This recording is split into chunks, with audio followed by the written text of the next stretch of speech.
I'm Idaho State Senator and Senate Transportation Committee Chairman Doug Okuniewicz. Today's March 11th, 2024, and the Idaho legislative session is in full swing. Joining me today here in the Senate Transportation Committee hearing room is Scott Stokes.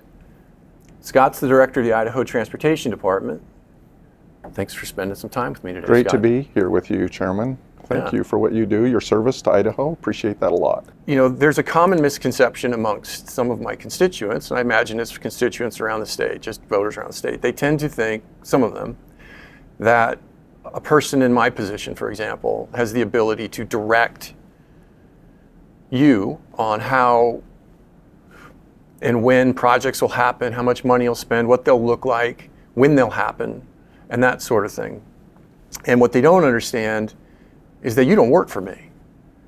On the most basic sense, the simplest, most basic sense, you don't work for me.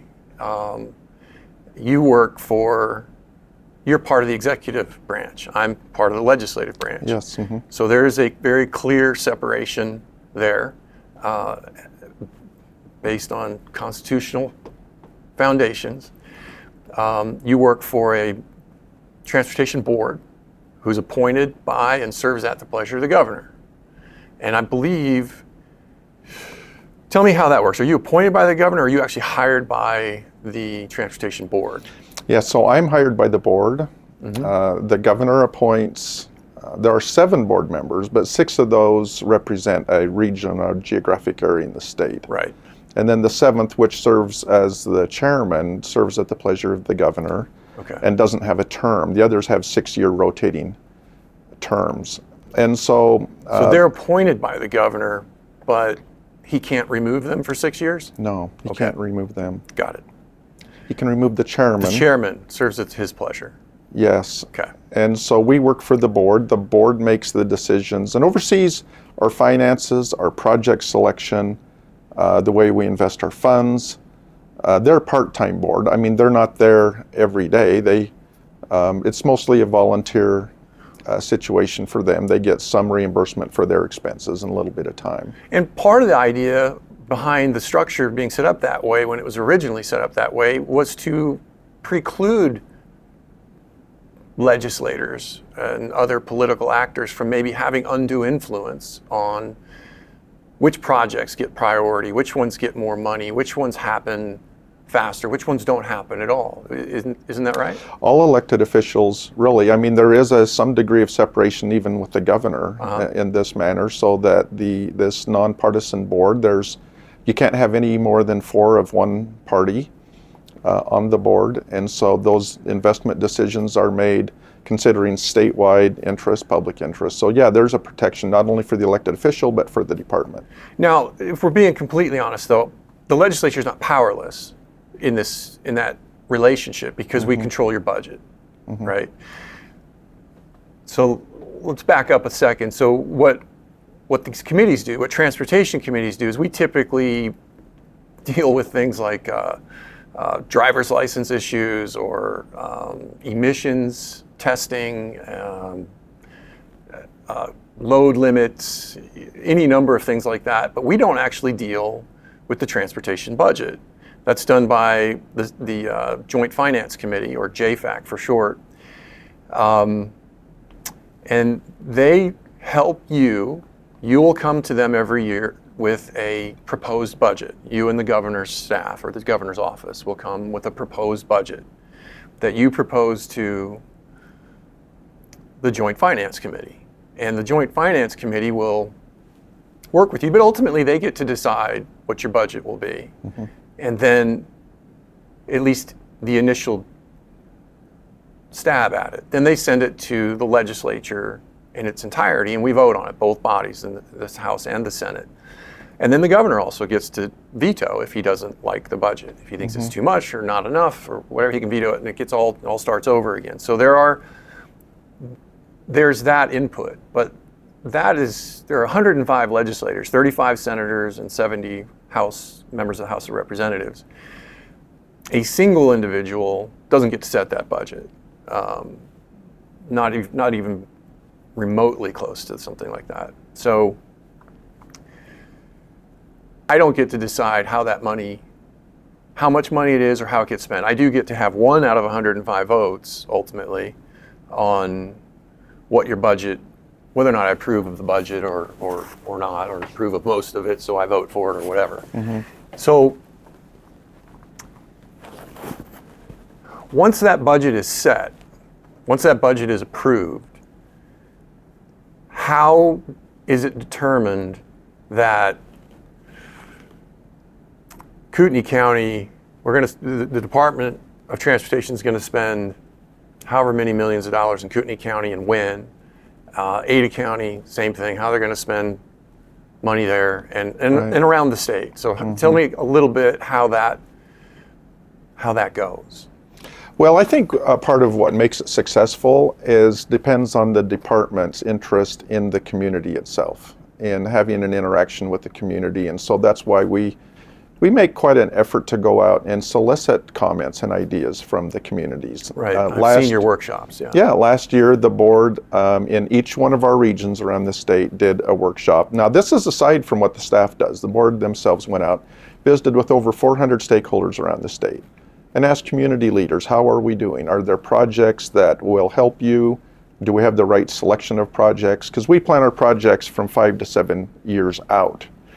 And so the board will, in the June timeframe, will develop obviously with the support of the staff, a proposal of projects that would be designed, prepared, right-of-way acquisition for the next 5 to 7 years, and then go out to the communities during the summer and say, get some comment. Are these the right projects? Some of it's got to be obvious, right? Like this intersection is a disaster. We have to start working on this soon, right? Right. So you're going in there, but you're telling folks we're on this, we're working on it. And so talk more a little bit about how difficult it is on this 5 to 7 year forecast planning when you have to do a budget every year and you're never sure how much money you're going to get. Well, prior to about 2015, 16, 17, all of the funds that came to ITD were dedicated. They were user fees. So the anticipation of... Tell people what that means. It's like gas taxes. It was user fees. It was fuel tax and registration fees. The Idaho Constitution protects those that can only be used on public roadways. And so the variance in that was minimal. You know, it would grow a little bit with increased traffic, but it was dedicated to the department. So when JFAC or the legislature sets these budgets, mostly is what they do is set the budget categories. How much do we spend in operations? How much do we spend in contract construction, personnel, and so forth? And so then the board takes that and says, well, of this amount, whether it's $400 million, now let's choose projects. Our tradition in Idaho, again, is to not set those project decisions at the legislative or at the executive branch level. In fact, the statute gives the board exclusive authority to make those decisions. Yeah. So now, by law, the board gets to decide. That's right. That's spelled out in board, in the statute. Right. Over the last few years, the state has leveraged some of the general fund budgets. Those are not dedicated funds. Right. And so some of those have been appropriated and by policy chosen by legislators to be used in contract construction. It's just hard to keep up when you consider the increase in costs and then the increase of demands by the public. Yeah, in our case, the increase of population. Yeah, it's a more modern society. We're driving more. You can order something and get it delivered the next day. Right. That requires a very efficient transportation system to make all that happen. And so we look at ways to make that a positive experience for Idaho. We adopted a vision a couple of years ago of that we enhance the quality of life for citizens in Idaho through transportation because we rely on it so much. So these general fund resources that have been given to the department have been only used for contract constructions. And so we anticipate them coming and we start doing the engineering and the preparation for these contracts. We really like to know what that forecast is so that we can get the projects prepared. So in the last 5 years or so, our population in the state exploded in a way that would have been impossible to predict in 2015, 2016, 17, 18. And we got behind in some places. But there's no way you could have forecasted what was going to happen population-wise, and therefore traffic-wise. So traffic or road construction is always kind of a reactionary. It's hard to forecast anything perfectly. So you do your best. You know there are going to be some needs, but it's never going to be. You can't plan perfect. It's sort of like the best laid plans go out the door once you enter, land on the battlefield. So, and then that's, as I mentioned, was exacerbated by just an astounding increase in population over the last 5 or so years. So we have, understandably, a lot of folks get here and they just see, we've got traffic problems. This is terrible. What are you guys doing? You're asleep at the switch. Well, of course not. There's no way you could have known, and you can't snap your fingers and make a construction project that typically takes 5 years to spool up and then be completed to just be done overnight. It just doesn't happen that way. But what can you do? What have you done, and what are you doing to try and shorten those windows and be nimble and quicker on your feet? I know you're doing things. Why don't you tell the folks? Well, I think primarily we wanted to be sure that we were as efficient as possible and timely. Right. And so we downsized, actually, over the past 10 years, the department size by 10%. We eliminated 185 positions over time, and thinking that we can find ways to do maintenance and contracting more efficiently. Right. That's been a great learning experience for our department. So you've been shifting more toward the private sector. Shifting more towards the private sector and using them to accelerate projects as these general funds or other resources become available. So it's been quite a cultural change for us just in the last 2 years. Right. Because when these resources came on, we needed to get the designs ready quickly, acquire the right-of-way, prepare the contracts. These are large contracts with construction contractors, and be able to conduct these projects in a way that is all proper and fair for the contractors and fair for the citizens of Idaho. I mean, what goes into the thought process of the board and the department on trying to expedite a 5-year project and make it a 4-year project or a 3-year project, because it's become more of a priority, because we didn't anticipate the growth was going to go this quickly in this area? Yeah, about 2.5 years ago, I think it was, the board asked us to take a look at major corridors around the state. And this was so that we could make these decisions of where do we need to apply our resources. Mm-hmm. And so where are the no-brainer projects that this is a major arterial, it's a major corridor, and we just know based on the way things are going that we are going to have to make improvements in capacity or safety. And they selected at that time 13 corridors around the state that says, let's start the planning. Let's look at the impacts to the community. Let's look at the concepts of what should happen. US 95 was one of those. I-90 from Coeur d'Alene to the state line was one of those. And there were a couple in each one of the districts around the state, which allowed our engineers and our planning staff to start looking at those and say, then what would be the order of projects to make these improvements? And so that's why we plan those out on a 5 to 7 year schedule. And you've seen a lot of those projects take place. In fact, if you go back several years, you could probably see it also as the work that went north of Coeur d'Alene. Right.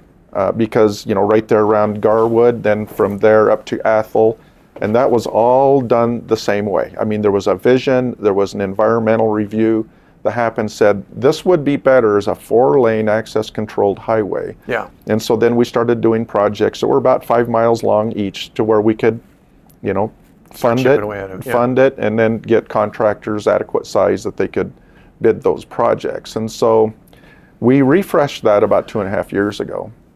We're still moving forward on that. Some of the projects that are in the design process are on I-90. Right. There's the big project there at Highway 41 with the interchange. Mm-hmm. And then there's a project in design right now to widen the interstate out west from Coeur d'Alene. Now, I know before I was in office and started sitting on transportation committees, when I was in the House originally and so on, I had no clue about I knew there were a lot of moving parts, but I literally had no clue about all the different things that you guys have to wade through, basically. Anyway, so you've got counties, cities, local highway districts, and maybe some other entities, and they all get a say, and they don't work for you. They don't work for the transportation board. Certainly the federal government doesn't. The cities don't, the counties don't. You all have to find out, you all have to work together, and you don't always agree.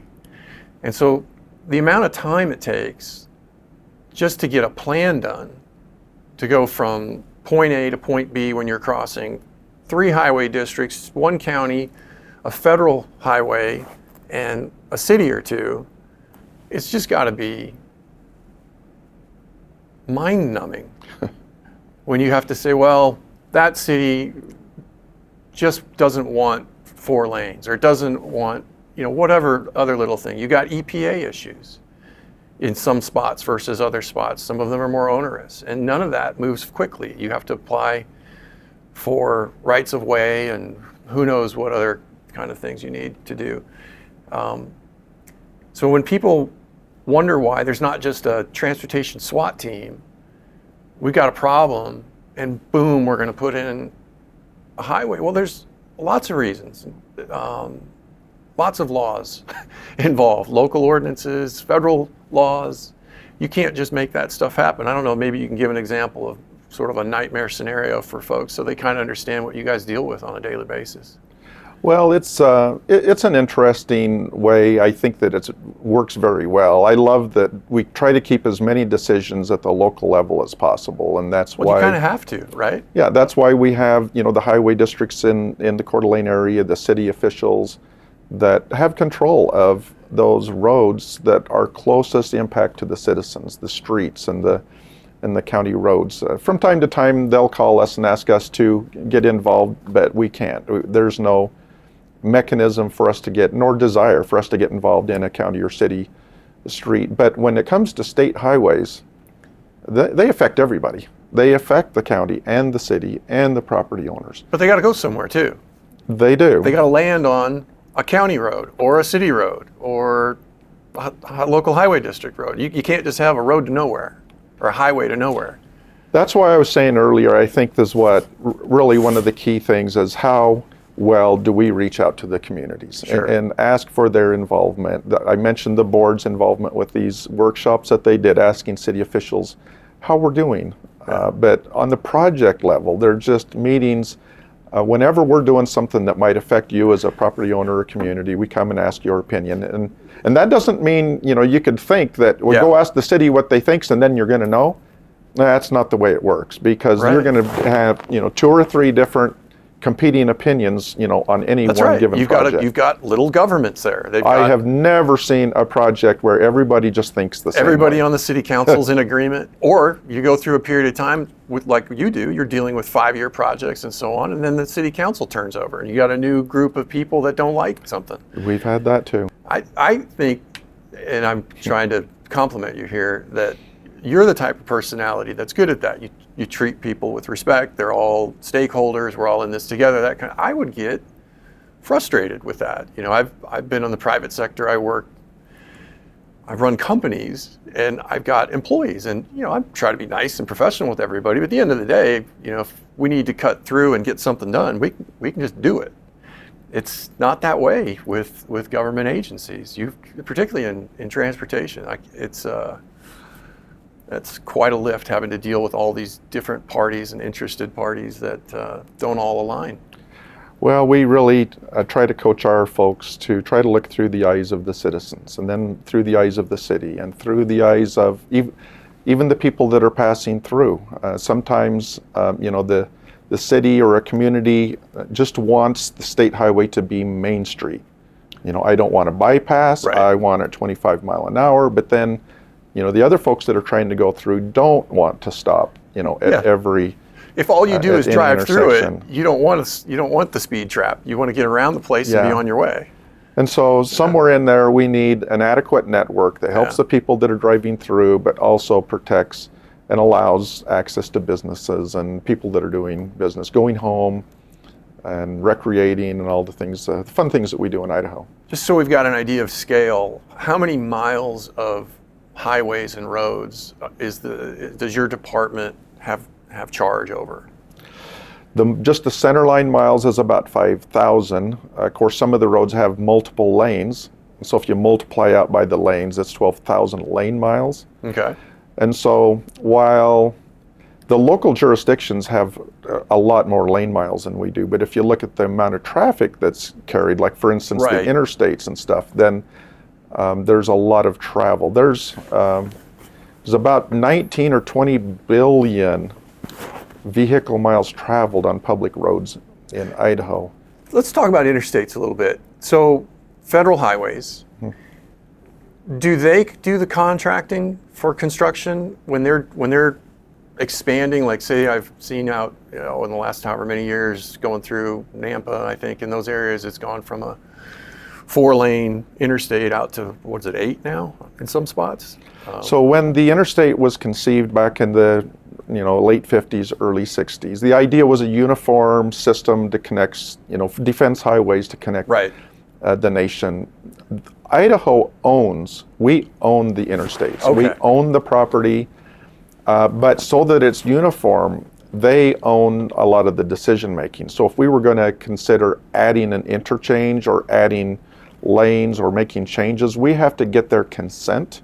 Got it. But then we do the contracting, we own it, and so it's a partnership deal. They did provide most of the funds to build the interstate, but now we're putting also state dollars on interstate systems. So it's a mix. As you know, because I've contacted you about it, I have constituents from time to time contact me with complaints, basically, or, well, yeah, complaints. There's really no other way to put it. Right. Lights don't turn quickly enough in their area, or traffic's too slow, or we need a turn lane, or these kinds of things. And what I've tried to explain to folks is that, as an elected representative of them, if they're in my district, obviously, I'm probably better positioned to know who to call to maybe get a call back or an answer as to why things are the way they are, or what's being done, or what's in process. Most of these things are, are planned so far in advance in order to save money. You have to get bids on things and so on, and there are pricing windows, and the budget is only so much money. And once you've committed it to this project, that project, and that project, there's no more money until the next round of funding, which would be the following year or whatever. And that tends to get sort of lost on some folks, I think. But to the extent that when the ones that do call, and I send that off to your folks, because I'm basically I can kind of be a squeaky wheel, maybe, and say, these folks are upset, can you please chat with them about it? And you guys have been great about being responsive along those lines. But that's really kind of all it is. I don't get to bang my fist on the table and make you build a new road, for example. It doesn't work that way. So one of the things I was wondering is how many, and then how do you deal with questions and complaints that come in? How are they funneled? Who do they go to? How does the department react? I have to imagine that I'm only seeing, a drop. A fraction, right? Yeah, of what you get. Most of the folks contact the department directly, I expect. Is there a hotline, or how do you guys deal with that? Well, I certainly would hope that they would feel comfortable contacting us. We see a mix. I mean, I think that sometimes when they contact a legislator, sometimes it's because they have talked to us and didn't like the outcome. But many times they've skipped us, and I wish that they would just feel comfortable. We have folks that that's their job, right, is to go out and find out how does the community, how do the citizens feel about that. If we're doing a major project, we go knock on the doors, and we on individual property owners. We're coming through with this project. We need to coordinate. What are your, in many cases, we have to Well, it's got to purchase be right away. It's got to be your best source of information, right? I mean, you can put out those strips across the highway and count how many cars go across through a certain period of time and all that kind of stuff. But at the end of the day, the users have to be your best source of information on what's working and what's not. Even if it's just silent about stuff, that tells you a lot. I think that the engineers would tell, I mean, the engineering is one thing, but they also do this public outreach. I mean, they visit with citizens and with the community and so forth. So it's our job to listen, to hear it, to understand it, and try to find from the whole community what's the best benefit for the community at large. Right. And so I hope that they would seek us out and call us, let us know. Yeah. And I think they must be doing that. I think you're getting some of it. They do. Yeah. No, I don't, and I'm not complaining. I get, frankly, it's not that much, but I'll get an email from time to time from somebody who, probably doesn't know who to call, but they know who they voted for. Right. So, yeah, I get it. I understand. Well, and then from June to September, I mean, that's an official outreach. I mean, we send updates to every local government, to all the tribes, to anybody that might have an interest in, as a transportation stakeholder, to look at our proposed investment for the next update. We update it every year. And so that's a great time to engage and say, I'd like to see attention on this highway quicker. Here's what we're observing in our neighborhood. Could you please pay attention to this? That is very helpful for us. And then we go to the board every year and give them a summary of all the comments that we've received so that they also hear it. It's not just stop at the engineering level, it elevates to the board as well. What do you think of sitting over here on this side of stuff as opposed to behind the podium there when you usually have to talk to us? I like it better over here, actually. Yeah, it's fine. No, we like it over there too. I mean, we get so much benefit in working with the legislators because they do hear a lot of input from. So we welcome your calls, but not all 105 legislators are going to see it the same either, and not from any one region. That's right. And so that's why I think that they've organized it the way that they have, to where we report to a board. And it'll clarify when there's disagreements in a community or amongst elected officials. You're far more diplomatic than me, I think, in some respects, because, if I were sitting where you're sitting and I asked you the question I asked, which is, when some legislator calls and asks for something or demands something in that hypothetical, kind of crazy scenario, I would have said, go pound sand. And I'm sure you're thinking that. I appreciate you. I guess I don't appreciate you not. You can say it to me. I don't mind. But that's got to be tough because sometimes. But I guess I also have to say, with pretty much any complaint, there's some merit, and so we just need to. This is you're a very diplomatic guy. I appreciate that. And that's why you're where you're at, because it's going to take somebody like you to put up with all the junk that you have to deal with between the different jurisdictions and all the different players. How much of your time, how do you think you spend, or your department, in a year? Because obviously the legislature's in session typically about 3 months. It's January, February, and March usually. Sometimes we go a little longer. Sometimes, since I've been in, we went way long one time. But how much of your day is spent on legislative matters? Obviously, the budget's a big part of that. So at some point in the year, you're going to be spending a lot of time dealing on a very large budget. But I'm guessing that we don't have a lot to do. We're not at the front of your mind most of the time. During the session, I mean, if I had to pick a number, I would say at least 50%. But because not our legislative proposals, but with 105 legislators, you get proposals in a lot of different areas. Okay. And so we review and we give, some thoughts on what the impacts of those legislative proposals would be. Well, good. At least they're asking you first instead of just running the legislation. Yes. No, it's a good interaction that we have, and that's why we love the transportation committees in the House and the Senate. Is we, particularly in DMV, most of our legislative activities in the DMV because it affects people's licenses or dealers or those types of things. So before I was ever on the, before I was in the legislature, as soon as I got elected, I was placed on the House Transportation Committee, and then I transitioned to the Senate, as you know. Right. So I've been in the transportation committees for as long as I've been in the legislature. Before that, heck, even the first 2 years when I was just a committee member, I don't think I ever called you on a matter. I don't think so. How often do legislators, like what percentage of the 105 legislators do you think reach out to your department in over a year? It's pretty small. Oh, I think okay. is where I would see them the most is if we're going with the governor to a Capitol for a day. Right. And there are some there, or we're doing a project meeting. Yeah. Or our board meetings. Now, in the summer months, our board is required to meet once a month. And so in the 6 summer months, we do it in one of our 6 regions. We rotate around. And so we love it when legislators visit, and we do these workshops with Sure. communities and engage. And so it's minimal, but it's positive because we get, again, their impressions on what kind of questions they get. If they get a lot of questions, it's a good download for us to hear what that is. But again, there's a lot There's to a factor lot. in.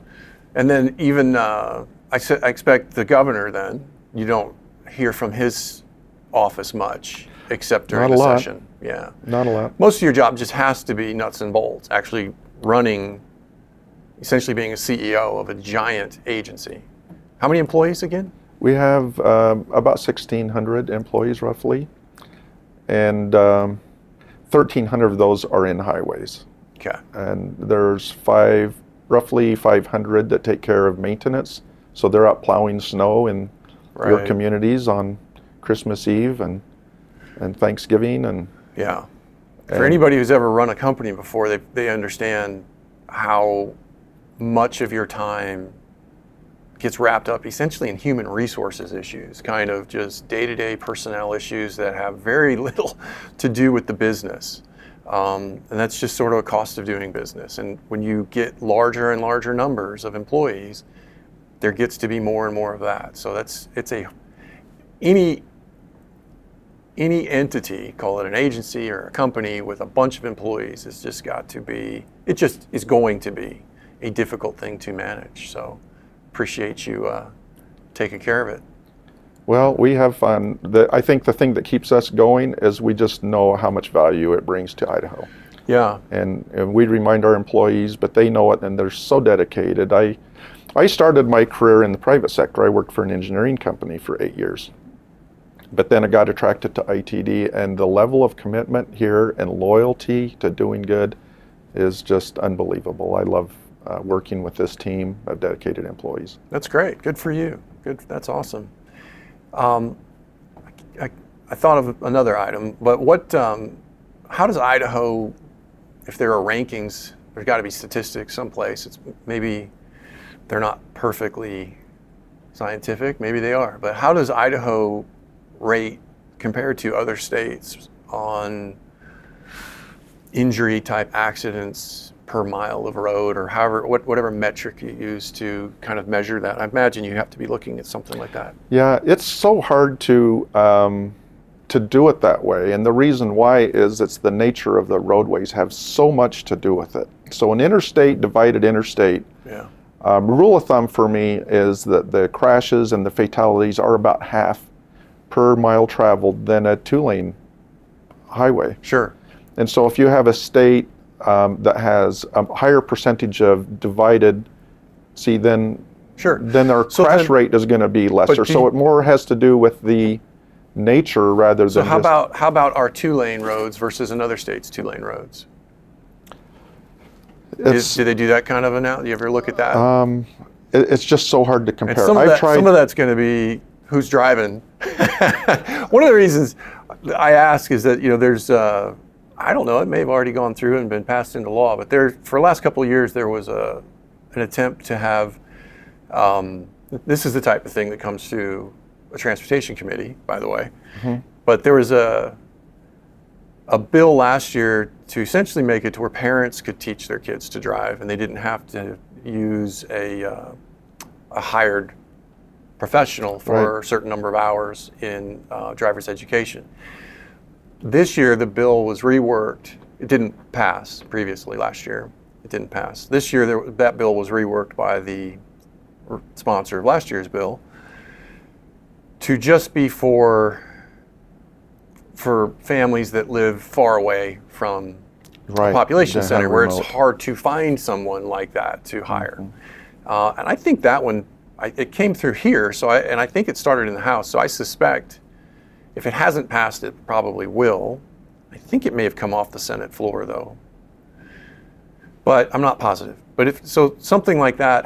Do you have a sense of that? Do you have any concerns? Have you looked at how other states are doing driver's education and whether or not it makes doing it one way versus another has a meaningful difference in outcomes? When we were in committee, last year, I asked an insurance representative, somebody who was representing insurance companies, I asked for statistics or data because there are other states that don't require outside professional driver's education.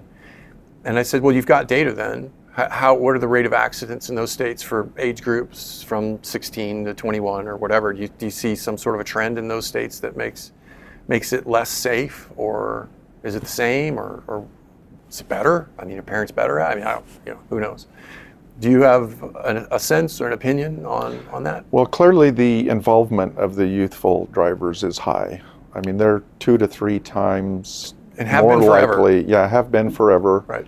We also know that in highway crashes and fatalities that, over 90% of those are some kind of human, decision, human behavior. Mm-hmm. We can make the roads safer when human when they run off the road, and that's what our projects do. We've seen most of our improvement projects can reduce the crashes by up to 50%. Mm-hmm. If we're adding lanes or making it more modern. So would you argue then that road design is the most impactful thing on reducing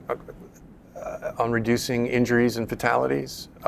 Setting aside, vehicle design, because obviously some vehicles are safer than others, but all other things being equal, is road design the biggest thing? Well, it's certainly something that I have more control over. Sure. Because I can go out and I can find out where, because of the geography or certain, elements, that we could make improvements, and we see the results of that in the data. Mm-hmm. But nevertheless, I mean, most of a high percentage of fatalities in Idaho are single vehicle run off the road crashes in rural areas. Interesting. Just high rate of speed, you think? They lost control, or an animal went in front of them? Or? I mean, I think we need to study it more. I mean, I think it's more distracted driving than what's reported. And do you think it's gotten worse with cell phones, or? I absolutely do. Okay. And so I wish we could find out a better way to educate and to communicate with citizens so they make good driving choices. I mean, we can't compel, I can't force drivers to put their phones down. The legislature passed a law. Well, yeah, but it only applies to some people. There's so many carve-outs so Idaho is a hands-free cell phone state for driving. So you can be on the phone, but you can't be holding the phone to your head or in your hand, I believe. So, but you can have it plugged into your car and do it over a speakerphone. But that prohibition doesn't apply to a number of industries, namely agriculture is one. I think anybody who is employed by a power company or an electrical company, police, there's a lot of carve-outs for certain drivers. So it's kind of a running joke around here, but. Well, but still, it goes back to single vehicle. I mean, I'm not talking power companies, and I'm not talking, the real problem is out in rural areas of people running off the road. And I think for myself, what's going to cause me to run off the road? If I'm looking out the windshield and I'm driving the car, I'm not going to run off the road. Right. Something else is going to cause that, whether looking at my phone or drowsy or impairment. Right. Those are the things that are going to cause that. So we are searching diligently to try to find ways that we can convince people to make good decisions for the right reason, not because necessarily that we tried to force them or that there was a law, because in rural areas or wherever, people are going to rationalize. Well, I'm just going here. It's a short trip, and make a poor decision and then have regrets, and that's so sad. Yeah. Let's talk a little bit about electric vehicles.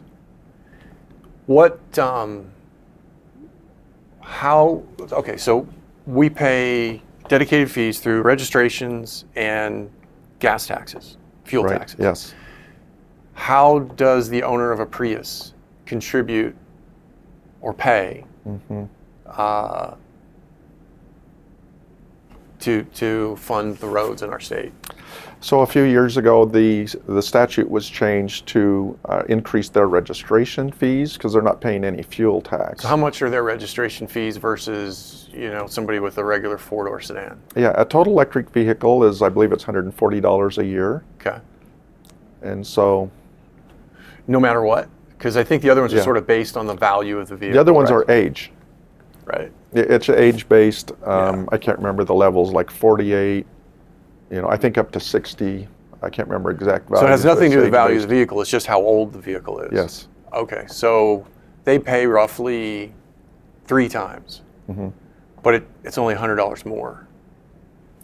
There was a Plus or minus. basis for the calculation. I think that, I'm throwing some numbers out. A car that could get 25 miles a gallon that drove 15,000 miles in a year, how much fuel tax would they? Exactly. And I think it was 15,000 miles, if I remember correctly. I don't know. And that works out to $100? $140. Well, it'd be probably increase over a regular. I Yes. didn't do the calculation Yeah. myself, but that was the basis for the calculation. You think it's roughly fair? Well, if you drive more miles, then you're going to take advantage if you drove more than 20,000 miles. Okay. What do other states do? What are the other models? Give me some examples of how other states There are tax there are electric vehicles. several states that are doing that. The rate isn't exactly the same. I think we're kind of in the middle. Right. There are other states that are looking at mileage fees. So, in other words, record your mileage either through GPS or through some manner. There's been pilot projects going for over 10 years. All right. Now you reminded me of something else. What about salt? So I met with the logging industry a couple weeks ago. The drivers, the truck drivers, Right. primarily, they don't like the solutions that we are using typically now on the roads. They think it tears their vehicles up, like particularly wiring and that sort of thing, and they feel like there's safety issues with that as well. They don't think it creates as good a grip on the road as quickly as like sand. I guess they prefer sand or gravel, that kind of a thing, which I'm sure cars hate. People driving cars probably don't like because it chips windshields pretty badly. But it all, it's a cost issue. All that stuff costs more, I think, as well. There was some discussion about it perhaps damaging greenery or trees that are near roads. So tell me about what the solution is, that we're not the solution to a problem, but the actual solution, the stuff we're putting on the roads, what it's composed of, so that we got an idea on the chemical basis of it and the benefits of it and the drawbacks of it. And I think you're looking into some claims about what it might be doing to trees in an area on 55, if I'm not mistaken. Tell us a little bit about all of that. Well, I first want to start out by saying that one of the things that we really value at the department is innovation, and allowing employees to try new things and to explore how can we possibly do things better. Yeah. Which, when we downsized, that was I think the biggest value that we gained is we had to look at different ways of doing our business. And so we don't necessarily stipulate one way for our maintenance crews to do it, but for the most part around the state, they'll make a brine out of salt and spray that salt on the ground or on the highways. There's 2 types that are typically used the most. Is just the basic salt, which can be corrosive to steel. But there's also a magnesium chloride that we use in some areas that is more damaging to aluminum and copper. I think that's the one they were talking about. Yes, there's a trade-off there. Is it cheaper than basic salt? Well, for the most part, the way I understand it is magnesium chloride will work better at really lower temperatures. And so, if it's super are cold, you in an area where it's going to get super cold? And you get that packed snow that's like this thick, and it's just horrible to drive on. So, they'll use their judgment on what to use. In the old days, we mixed sand or small rock chips in with that to help with traction. It was actually up in the Coeur d'Alene area where the state first started dropping some of the sand out and seeing that the sand wasn't giving us as much benefit as what we thought. We were mixing about 10% salt with sand. And so when we went straight salt, we didn't increase salt at the beginning, we just dropped the sand and saw basically about the same effect. Now, you can respond a lot quicker in a snowplow if you're only putting out 10% or 10% of what you were doing, because you have to go back and refill. Right. You can go 10 times farther.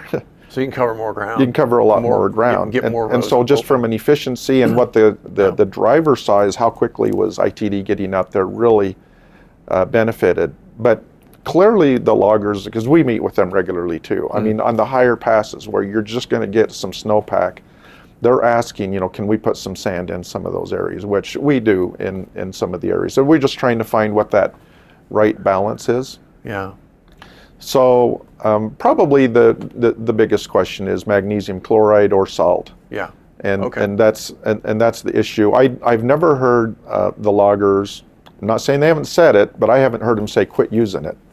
They just want us to be aware that the corrosion is causing that problem. If we quit using product on the roads, that's going to have a major mobility and safety impact. Well, I don't think they were saying, I think they just didn't like the magnesium chloride. I think they felt like it was, like they had harnessing that they'd have to replace once a year that they didn't used to have to replace as frequently, and some other things corroding more rapidly. So what's cheaper, the salt or the magnesium chloride, or are they the same cost? I don't have that with me. So it's probably not the major consideration. The major consideration is which one will get the road down to road level. Yes. Okay. Yeah, and the preferences of that area, what their experiences are. And again, we don't dictate it, but most of the state is using the salt brine. Okay, and now what about the trees? Have you guys had much of a chance to kind of investigate that? Is that something you think the magnesium chloride or the salt is impacting? Well, we've been mindful of that concern because we've heard for years, and even when I lived up in Coeur d'Alene, we saw some browning of needles, but then they would recover. I see a lot of dead trees even up the hill where there's no treatment on the roads. Where the salt couldn't get there. So I think we need to explore that a little further and figure out, do we have beetles, following our corridors, or is it some other environmental factor? Is someone exploring that? We will be. Mostly right now we're just trying to get out and clear out any hazard trees at this point. Okay. And then that's something you guys will hire an arborist or something to go out and study, or okay. Yeah, we've had some conversation with the Department of Lands, and we have the team up at the University of Idaho. I'm confident they'll be helping us at some point.